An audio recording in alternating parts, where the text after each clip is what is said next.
Sejak 7 Oktober 2023, ketika serangan Hamas memicu perang paling mematikan dalam sejarah modern Israel, konflik di Gaza terus bergulir tanpa henti.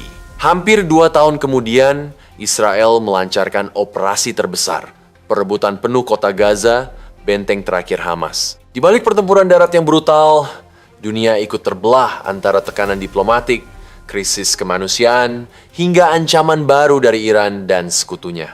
Pasukan IDF kini bersiap untuk fase penentuan, yaitu melenyapkan sistem militer dan pemerintahan Hamas di kota Gaza. Sebanyak 60.000 pasukan cadangan baru telah dipanggil bergabung dengan 70.000 lainnya yang sudah bertugas. Mereka menghadapi medan yang paling sulit, yaitu kota padat penduduk, jaringan gedung tinggi, dan terowongan bawah tanah yang bercabang-cabang. Hamas yang bertahan mati-matian telah menyiapkan berbagai jebakan.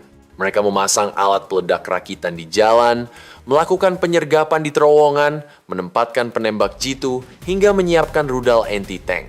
Namun IDF tidak tinggal diam, unit komando telah lebih dulu masuk ke kota Gaza, memburu target prioritas yaitu Ezzadin El-Hadad, kepala sayap militer Hamas yang diyakini bersembunyi di terowongan bawah tanah bersama beberapa sandera. Sejak 7 Oktober 2023, Israel secara sistematis menargetkan jajaran pimpinan Hamas yaitu Yahya Sinwar, otak pembantaian, Muhammad Sinwar dan Marwan Issa, komandan tertinggi, Iman Noval, Rafat Salameh, hingga Muhammad Saban, seluruhnya dieliminasi. Kini hanya satu figur kunci yang tersisa, yakni Ezzadin El-Hadad. Ia menjadi simbol terakhir dari tragedi 7 Oktober sekaligus target utama IDF. Namun Hamas masih memiliki kartu bertahan hidup, yaitu sandera, terowongan, dan kontrol atas distribusi bantuan kemanusiaan.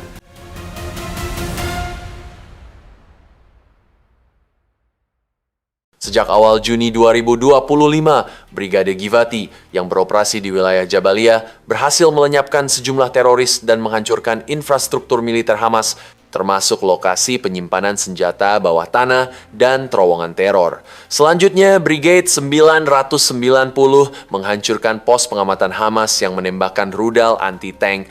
Di selatan, Brigade 188 dan Golani melanjutkan pembersihan terowongan, menghancurkan 8 km jaringan bawah tanah di Khan Yunis. 2 divisi manuver, yaitu Divisi 99 dan 162, kini mulai mengepung kota Gaza. Koridor khusus dibuka untuk mengevakuasi warga sipil menuju zona kemanusiaan di El Mawasi sebelum operasi penuh dimulai.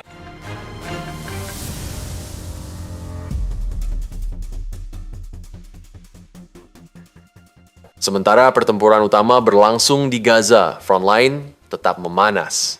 Di utara, pasukan IDF melakukan serangan terukur terhadap infrastruktur militer Hizbullah di kawasan Beaufort Ridge. Menurut pernyataan resmi IDF di akun X, target yang dikenai meliputi struktur militer dan infrastruktur bawah tanah yang diidentifikasi sebagai bagian dari jaringan tempur dan logistik Hizbullah. Serangan tersebut, menurut IDF, ditujukan untuk menetralkan kemampuan kelompok itu menempatkan dan melancarkan ancaman terhadap wilayah utara Israel, termasuk fasilitas penyimpanan senjata dan posisi peluncuran. Di selatan, pertahanan udara Israel mencegat UAV yang ditembakkan Houthi dari Yaman.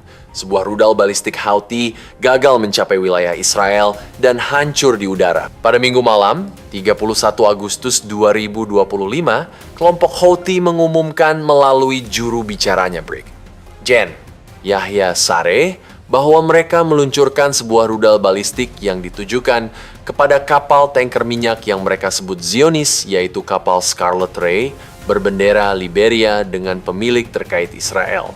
Kapal Scarlet Ray dibidik oleh rudal balistik, ujar Sari dalam pernyataannya. Namun, laporan resmi menyebut hanya terjadi percikan di dekat kapal, tanpa kerusakan fatal. Pada 28 Agustus 2025, Israel melancarkan serangan udara yang diberi nama Operation Lucky Drop. Serangan ini menargetkan lokasi di Sana'a, Yaman, dan mengeliminasi Perdana Menteri Houthi Ahmed al-Rahawi, sejumlah menteri, serta pejabat senior lain. Menurut laporan resmi dan liputan media internasional, 12 korban jiwa dimakamkan dalam prosesi massal di ibu kota, menjadikannya salah satu kerugian terbesar yang dialami pemerintahan Houthi dalam satu serangan. Meski kehilangan pucuk pimpinan politik, gerakan Houthi menegaskan mereka tidak akan menyerah. Pemimpin kelompok Abdel Malik al-Houthi menyatakan bahwa kematian para pejabat sipil tidak akan mengendurkan tekad mereka untuk melanjutkan perlawanan terhadap Israel. Di sisi lain, pejabat intelijen Israel memperkirakan kelompok tersebut akan berupaya melakukan balasan, termasuk dengan peluncuran rudal balistik maupun pesawat nirawak. Di kancah internasional, tekanan terhadap Israel semakin kuat. Presiden Amerika Serikat Donald Trump menyerukan agar Israel menghentikan operasi di Gaza, memperingatkan bahwa perang ini merusak citra Israel di dunia. Belgia, pada saat yang sama, mengumumkan pengakuan terhadap negara Palestina dan berencana menjatuhkan sanksi kepada Israel dalam sidang umum PBB mendatang. Sementara perang berlangsung, jutaan warga Israel menghadapi kesulitan sehari-hari. Banyak usaha kecil terpaksa ditutup, pesanan seni dan kerajinan dibatalkan, sementara sebagian pemiliknya ikut bertugas di IDF. Upaya pemulihan masih berjalan, namun membutuhkan lebih dari sekadar harapan.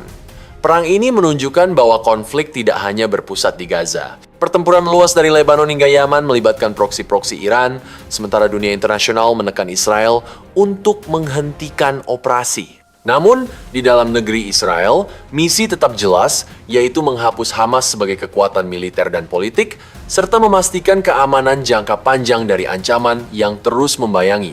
Dalam setiap konflik modern, kemenangan di medan perang bukanlah satu-satunya ukuran keberhasilan. Ada satu medan lain yang sama pentingnya, yaitu pertempuran opini publik dan perang informasi.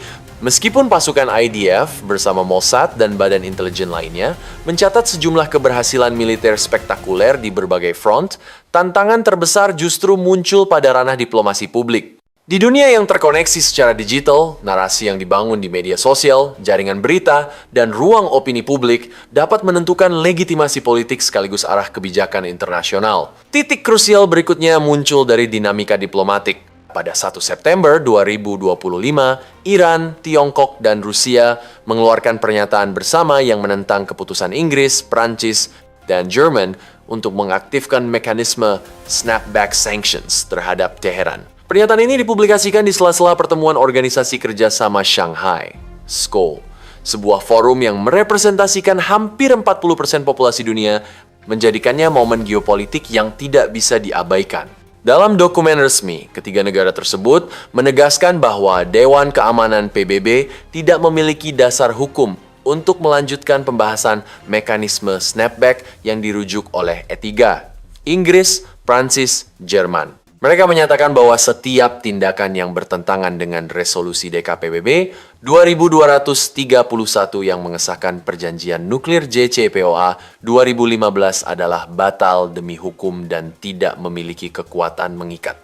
Lebih jauh, pernyataan itu menuding Amerika Serikat sebagai pihak pertama yang merusak perjanjian nuklir dengan keluar pada 2018, sementara Eropa dianggap lebih memilih menyesuaikan diri dengan sanksi sepihak Washington ketimbang memenuhi kewajiban mereka. Oleh karena itu, menurut klaim tersebut, Eropa tidak memiliki legitimasi untuk mengaktifkan mekanisme snapback. Namun, kenyataannya mekanisme tersebut memang termuat dalam JCPOA. Fungsinya adalah mengembalikan seluruh sanksi Dewan Keamanan terhadap Iran, termasuk embargo senjata, larangan pengayaan uranium, pembatasan rudal balistik, hingga otorisasi inspeksi kargo Iran. Prosedurnya dirancang agar tidak bisa diblokir dengan hak veto di DKPBB. Jika dalam 30 hari tidak ada keputusan yang memperpanjang pencabutan sanksi, maka sanksi otomatis berlaku kembali. Masa berlaku mekanisme ini akan berakhir pada 18 Oktober 2025, 10 tahun sejak perjanjian ditandatangani. Artinya, keputusan Eropa ini adalah langkah terakhir sebelum instrumen tersebut kedaluarsa. Eropa juga memberikan 3 syarat kepada Iran untuk menghentikan aktivasi mekanisme ini. Yang pertama adalah mengizinkan kembali inspeksi penuh IAEA di fasilitas nuklir Iran. Yang kedua adalah memberikan laporan transparan mengenai stok uranium yang kini mencapai lebih dari 400 kg. Menurut analisis Barat, cukup untuk memproduksi hingga 10 bom nuklir. Dan yang terakhir adalah melanjutkan perundingan nuklir dengan Amerika Serikat. Sikap Rusia dan Tiongkok tidak mengejutkan, melainkan konsisten dengan pola geopolitik global. Mereka memandang sanksi sebagai instrumen tekanan Barat yang berlawanan dengan kepentingan mereka. Di sisi lain, Eropa mengambil langkah dramatis demi mencegah Iran mencapai kemampuan nuklir militer penuh.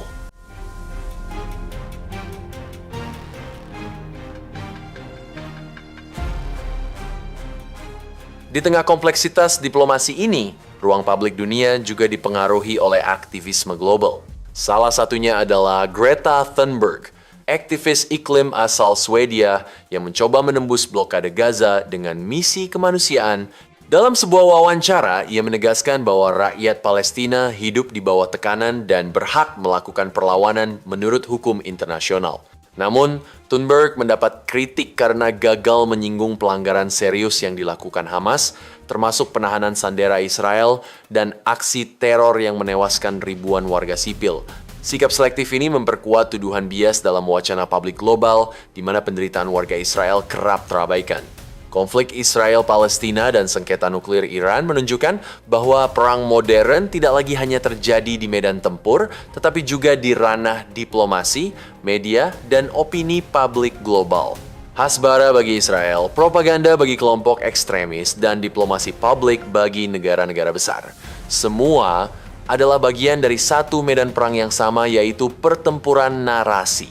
Dan sebagaimana medan perang konvensional, kemenangan atau kekalahan dalam perang informasi dapat membawa dampak strategis yang menentukan arah sejarah kawasan Timur Tengah dan dunia. Sejak Perang Gaza pecah pada Oktober 2023, konflik Israel dan Hamas terus bergulir tanpa kepastian akhir. Operasi militer, tekanan diplomatik, dan krisis kemanusiaan membentuk dinamika yang rumit dan berlapis. Kini, setelah hampir 2 tahun pertempuran, dunia menunggu jawaban atas satu pertanyaan krusial. Bisakah Hamas benar-benar dikalahkan tanpa membahayakan para sandera yang tersisa? Dan jika Israel akhirnya menyetujui gencatan senjata, apakah itu hanya jeda ataukah benar-benar akhir dari perang ini? Beritahu kami pendapat Anda di kolom komentar di bawah ini. Jangan lupa untuk like, subscribe, dan aktifkan notifikasi pada video ini agar tetap mendapatkan informasi tentang perkembangan terbaru dalam geopolitik dan perubahan tatanan dunia yang sedang berlangsung. Terima kasih telah menonton, dan sampai jumpa di video berikutnya.